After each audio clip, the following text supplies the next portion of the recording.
Hello friends, I welcome to my dear friends and students in your YouTube channel Daksh English Classes.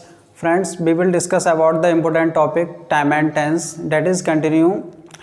This is the video number 5. Today we will discuss about the topic is that present perfect tense. दोस्तों आज हम बात करने वाले हैं एक मैं फिर से दोबारा से आपको एक टॉपिक लेके आया हूँ। हमारी जो सीरीज़ है मैंने आपको ऑलरेडी बता दिया है कि हम आपको बहुत ही अच्छा टॉपिक उसकी जो सीरीज़ है वो लेके आए हैं टाइम एंड टेंस की, जिसको जब तक कंप्लीट नहीं कराया जाएगा तब तक वीडियो आपके पास दोस्तों आती रहेंगी। और मैं आपको बताना चाहता हूं दोस्तों कि प्रेजेंट परफेक्ट टेंस में कितने कॉन्सेप्ट हैं वो आज हम इस वीडियो में कवर करने वाले हैं। हमने कंटिन्यूअस और सिंपल प्रेजेंट के जितने भी कॉन्सेप्ट थे हमने आपको दिए। दोस्तों आज हम बात करेंगे प्रेजेंट परफेक्ट टेंस के बारे में। दोस्तों तो प्रेजेंट परफेक्ट टेंस क्या होता है, इसकी कोई डेफिनेशन है, it is use to express an action which has just been completed. इसका मतलब ये है दोस्तों कि it is use to express, यानी कि इसमें कोई एक्शन होगी जो जस्ट हैज़ बीन कंप्लीटेड, यानी कि वो तुरंत ही कंप्लीट हुई हो। यानी कि परफेक्ट का मतलब क्या है, मैं आपको बेसिक में भी बता चुका हूँ कि परफेक्ट का मतलब होता है कि कोई भी एक्शन हुई होगी तो वो फिनिश हो गई होगी, यानी समाप्त एक्शन हुई होगी प्रेजेंट टेंस में। ठीक है दोस्तों, तो देखो इसमें हम इसका कुछ बेसिक स्ट्रक्चर की बात करेंगे कि वो एक्शन कैसे फिनिश होगी। जैसे कि हमने आपको बताया कि मैं खाना खा चुका हूँ, तो इसका मतलब क्या है, एक्शन फिनिश हो गई है, यानी कि वो वर्क जो एक्शन है वो थोड़ी ही बची है, यानी कि अब मैं पढ़ा चुका हूँ, मैं कहानी पढ़ चुका हूँ। तो इसका मतलब क्या है, कोई भी एक्शन आपने की वो एक्शन प्रेजेंट टेंस में है, बट वो एक्शन अब फिनिश हो गई है, यानी कि हमने कोई काम कर लिया है, तो उसे हम कहेंगे प्रेजेंट परफेक्ट टेंस। दोस्तों अब प्रेजेंट परफेक्ट टेंस में हम बेसिक कॉन्सेप्ट की बात करें दोस्तों, तो हम बेसिक स्ट्रक्चर सबसे पहले पढ़ेंगे। सबसे पहले मैं आपको बेसिक स्ट्रक्चर कराऊंगा। बेसिक स्ट्रक्चर में क्या होगा दोस्तों, बेसिक स्ट्रक्चर में हम सबसे पहले यहाँ पे पॉजिटिव, यानी कि सबसे पहले हम पॉजिटिव स्ट्रक्चर की बात करेंगे। पॉजिटिव, इसको रेज करते हैं, पॉजिटिव स्ट्रक्चर यानी कि पॉजिटिव सेंटेंस होगा, इसको हम अफर्मेटिव सेंटेंस कहते हैं। तो सबसे पहले हम इसमें subject plus has have plus B3 यानी वर्ब की third form plus other word का कॉन्सेप्ट यूज करेंगे दोस्तों।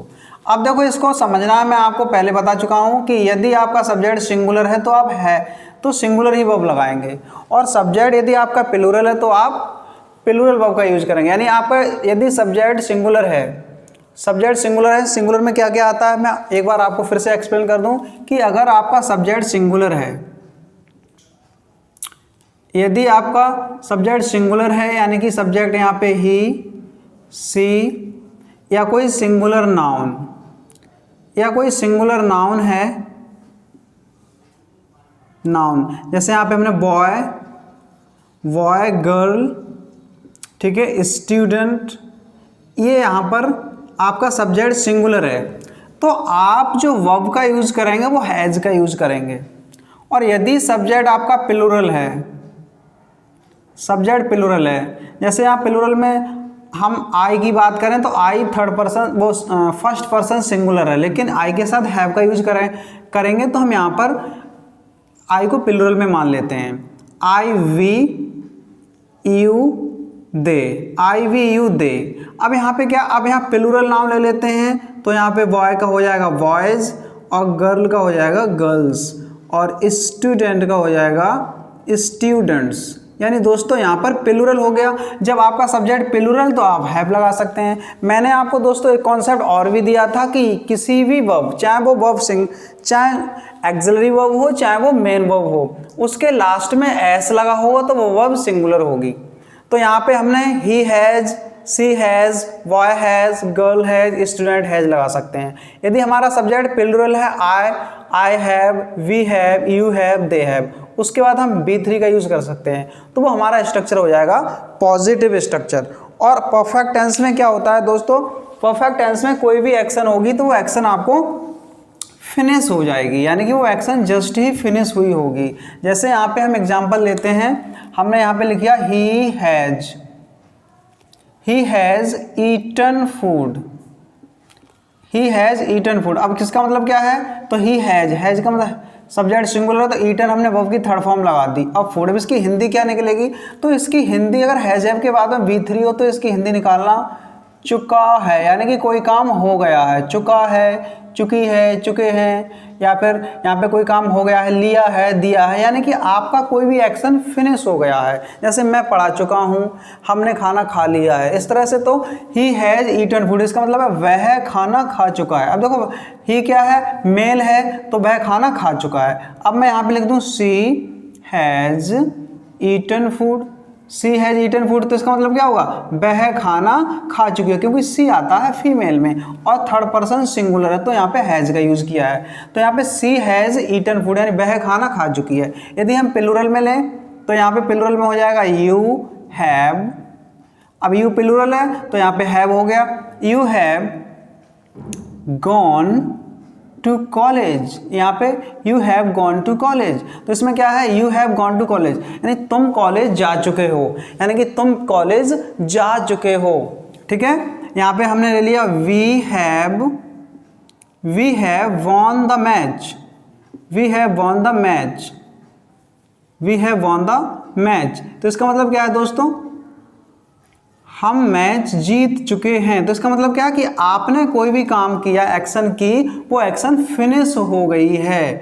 अब ठीक है, तो यहाँ पर परफेक्ट टेंस होगा। अब देखो इसका दूसरा स्ट्रक्चर होगा, यानी कि इसके नेगेटिव स्ट्रक्चर की बात करें, सबसे पहले बेसिक स्ट्रक्चर बहुत जरूरी होता है दोस्तों। तो यहाँ पर हम लगा लेंगे सब्जेक्ट के बाद हैज, और हैज के बाद यू जो होगा हैव, प्लस हम यहाँ पे not, plus V3 plus other word, ये बेसिक स्ट्रक्चर है, नेगेटिव हो जाएगा। इसके बाद हम बात करें इंटेरोगेटिव की, तो इंटेरोगेटिव में क्या होगा, इंटेरोगेटिव में आप जानते हैं, इंटेरोगेटिव में यानी कि एक्सिलरी वर्ब पहले एक लगाएंगे। तो यहाँ पे अब सिंपल वो प्रेजेंट परफेक्ट टेंस है हमारा, तो यहाँ पे हैज और हैव आ जाएगा। After this we use subject plus V3 plus other word, यानी कि आप हैज हैव का यूज पहले करेंगे, उसके बाद सब्जेक्ट लगाएंगे। हैज हैव की हिंदी क्या निकलेगी, क्या, ठीक है, यहाँ पे हो जाएगा have you gone to college, क्या तुम कॉलेज जा चुके हो। Have we won the match, क्या हम मैच जीत चुके हैं। तो ये आपका क्वेश्चन हो गया और यस नो टाइप में इसका आंसर दिया जाएगा। तो यहाँ पर इंट्रोगेटिव साइन ऑफ इंट्रोगेशन लग जाएगा। उसके बाद इंटेरोगेटिव का भी नेगेटिव होता है, जैसे मैंने आपको लास्ट क्लासेस में बताया था। तो यहाँ पे इंटेरोगेटिव प्लस नेगेटिव, इंटेरोगेटिव के साथ में हम नेगेटिव का यूज करते हैं दोस्तों। तो नेगेटिव में यहाँ पे सबसे पहले हमारा क्या आ जाएगा, हैज लगाएंगे, after this have, subject plus not plus V3 plus other word, इसको रेज कर देते हैं यहाँ से। अदर वर्ड, अदर वर्ड का मतलब होता है अदर वर्ड, यानी कि अन्य शब्द, यहाँ पे साइन ऑफ इंट्रोगेशन। यानी ये बेसिक स्ट्रक्चर यानी कि प्रत्येक स्टूडेंट्स को आना बहुत जरूरी है, क्योंकि आप जो भी एक्सप्रेस करेंगे, जो भी कुछ बताएंगे, वो इन्हीं स्ट्रक्चर्स के माध्यम से होगा। अगर आपको आंसर देना है तो पॉजिटिव की जरूरत, नेगेटिव की जरूरत पड़ेगी, किसी से क्वेश्चन करना है तो आपको हैज हैव का यूज करना पड़ेगा। ठीक है, उसके बाद इसका नेगेटिव होता है तो हैज हैव के बाद subject plus not plus V3 plus other word, यानी परफेक्ट टेंस में हम V3 का यूज करते हैं, गो वेंट गोन, तो हम गोन का यूज करेंगे यहाँ पे। ठीक है, ईट एट ईटन, तो ईटन का यूज करेंगे, जो मैंने आपको लास्ट क्लासेस में दोस्तों ऑलरेडी मेंशन कर दिए हैं दोस्तों। ठीक है, अब देखो यहाँ पे हमारा हो गया इंटेरोगेटिव प्लस नेगेटिव। अब देखो यहाँ पे होगा इंटेरोगेटिव, सॉरी यहाँ पे हम लिखेंगे WH interrogative, WH type interrogative, यानी इंटेरोगेटिव हमारे कितने होते हैं, 2। इसको आप डबल इंटेरोगेटिव भी कह सकते हैं, यानी कि इसको आप डबल इंटेरोगेटिव भी बोल देते हैं। तो ये WH टाइप इंटेरोगेटिव है। अब यहाँ पे हम सबसे पहले लगाएंगे WH वर्ड, यानी कि वाई वैन वेयर का यूज करेंगे। After this has have, has have, has है प्लस सब्जेक्ट प्लस वर्ब की third form B3 plus other word, question mark आ जाएगा। तो यहाँ पे साइन ऑफ इंटरोगेशन, तो यहाँ पर हम यूज़ कर सकते हैं why has she eaten food, why have you won the match, इस तरह से। अब यहाँ पे हो जाएगा WH का भी नेगेटिव हो सकता है, तो WH प्लस नेगेटिव, यानी WH इंटरोगेटिव के साथ में भी हम नेगेटिव का यूज़ कर सकते हैं दोस्तों। तो यहाँ पे हम सबसे पहले क्या लगाएंगे, WH प्लस हैज़ है plus subject plus not, subject plus not plus verb B3 plus other word plus sign of interrogation, यानी कि सब्जेक्ट हम पहले सबसे दोस्तों क्या लगाएंगे, WH का यूज़ कर सकते हैं। WH में आपको ऑलरेडी बता दिया है कि वाई, व्हेन, वेयर, व्हाट, हुम, हुज, यानी ये सारे WH, यानी WH फैमिली भी कहा जाता है, ये WH से ही स्टार्ट होते हैं, इसलिए हमने इसका नाम WH इंटरोगेटिव मतलब रखा, मतलब इसका नाम WH इंटरोगेटिव होता है दोस्तों। अब देखो सबसे पहले WH, why has she not written a letter, ठीक है। Why have you played the game, why have you not eaten the food, इस तरह से हमारे सारे स्ट्रक्चर हो जाएंगे। ये बेसिक स्ट्रक्चर है, इसको आना बहुत ही ज़रूरी होता है, ये सारे स्ट्रक्चर को कवर करना बहुत ही ज़रूरी है। अगर ये स्ट्रक्चर नहीं आएंगे तो आप सेंटेंस नहीं बना पाएंगे, और सेंटेंस नहीं बना पाएंगे तो ना राइटिंग, रीडिंग, एप्लीकेशन, ऐसे कुछ भी नहीं हो पाएगा दोस्तों। तो ये सारी चीज़ें हमें आना बहुत ज़रूरी है। और टेंस इंग्लिश में बहुत ही इंपॉर्टेंट फैक्टर है, चाहे वो वॉइस हो, चाहे नरेशन हो, चाहे कुछ भी हो, यानी किसी भी लैंग्वेज को समझने के लिए हमें सेंटेंस बहुत ही इंपॉर्टेंट होता है और बहुत ही इंपॉर्टेंट फैक्टर होता है दोस्तों। तो यहाँ पर ही हमारा बेसिक स्ट्रक्चर रहा। अब मैं इससे रिलेटेड आपको कुछ सेंटेंस दे देता हूँ। यहाँ पे हमने लिखा The girl has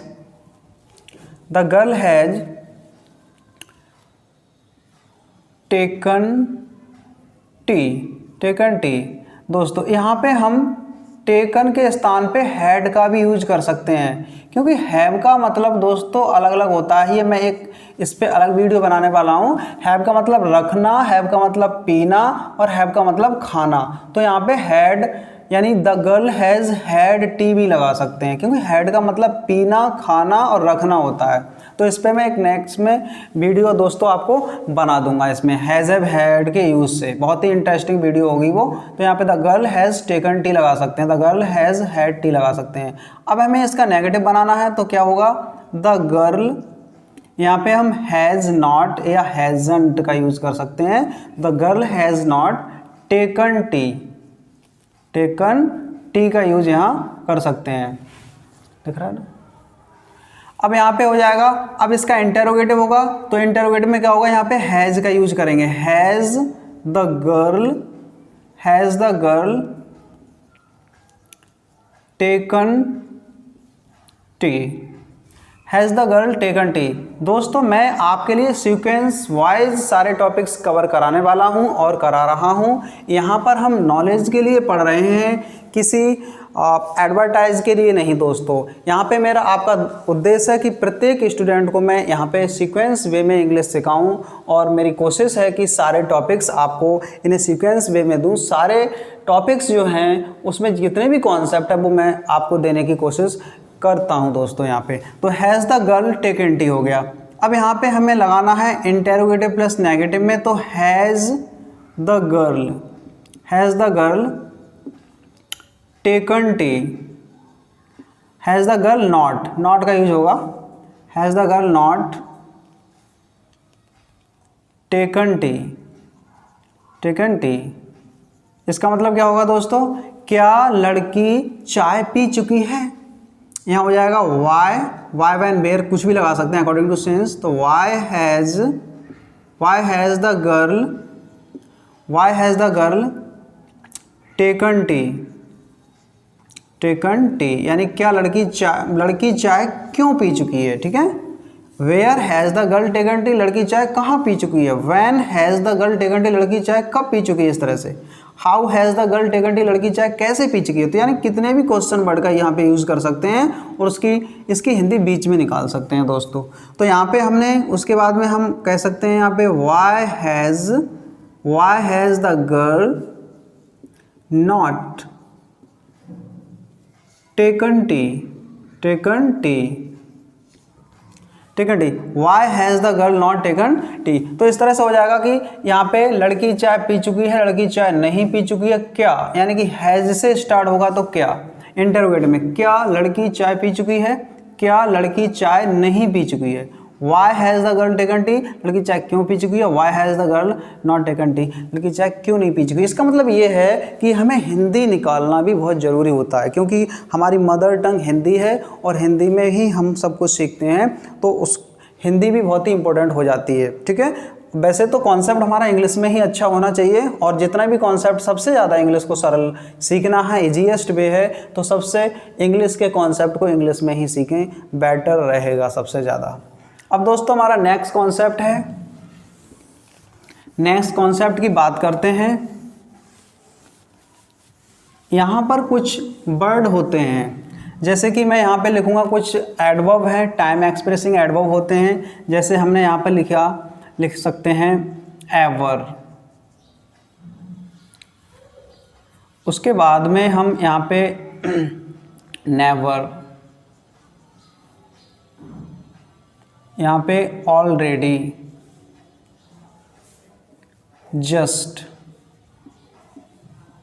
recently, ever, never, already, just, recently. उसके बाद में यहाँ पे already, first time, first time, second time, second time, third time, इस तरह से यूज कर सकते हैं। यहाँ पे यूज कर सकते हैं occasionally,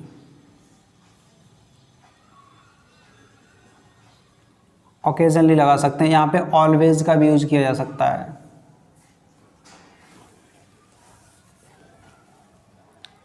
up to now, up to now, अब तक, up to present, up to present, यानी ये वर्ड यहाँ पे परफेक्ट टेंस में यूज कर सकते हैं। तो ever, never, already, just, recently, first time, यहाँ पे इस तरह से। और ऑलरेडी, ऑलरेडी हो गया, लेटली, लेटली का भी मतलब हाल ही में हो सकता है, रिसेंटली का मतलब भी हाल ही में यूज कर सकते हैं। तो इतने सारे ETC are used in present perfect tense. Present perfect tense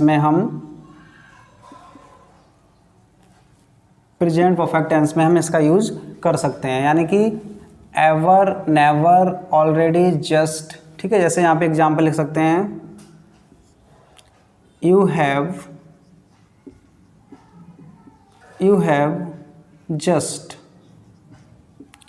just come here. इसका मतलब क्या है, अभी, यानी कि तुम अभी आए हो। ठीक है, तुम यहाँ अभी आए हो, तो यहाँ पे जस्ट का यूज हुआ है। तो जस्ट का यूज हम किस में करते हैं, यानी कि प्रेजेंट परफेक्ट टेंस में। इसके बाद में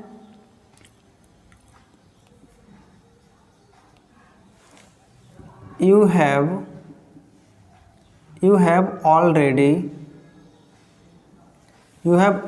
have already